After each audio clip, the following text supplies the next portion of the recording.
Probably the most versatile tools we have in our interface are called palettes. Palettes give us quick access to drawing content, properties, and commands. In this lesson, we're going to learn how to incorporate palettes into our interface. Now, there are several palettes available in AutoCAD, and we can find them in the View tab of our ribbon. They're located right here in the Palettes panel, and each of these guys serves a unique purpose.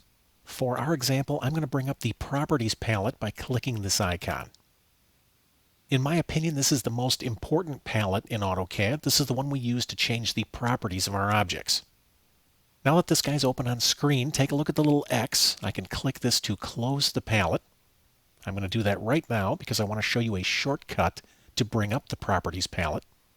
We don't actually have to go to the View tab. If you hold down Control-1 on your keyboard, it'll bring up the palette no matter what tab you're on. The first thing we notice about palettes is that they're huge. They do take up a lot of screen real estate. We can resize them with our cursor. If I place my cursor on the edge of this guy, the icon changes. If I click and hold on my mouse, I can drag this guy and release, make him a little wider. I can click, hold, and drag, and I can make him narrower. If I click and hold on this vertical mast, I can drag and drop and I can change his position on screen.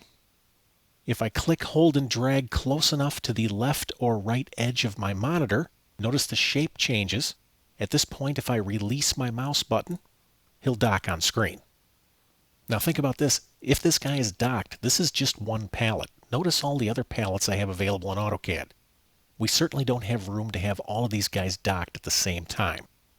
Let me show you a better way that we can manage these so that we can have quite a few of them available and not take up much space at all. What I'm going to do is undock this palette by clicking and holding on the palette name, and then I'm going to drag away from the edge of the screen towards the middle and release. And then I'm going to right-click on the mast and select Anchor Left.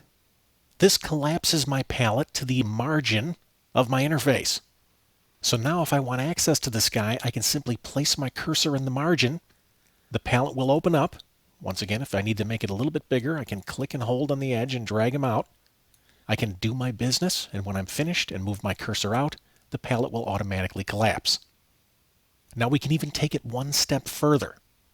If I right-click in the margin and select Icons Only, it will collapse the palette down to a single icon in my interface.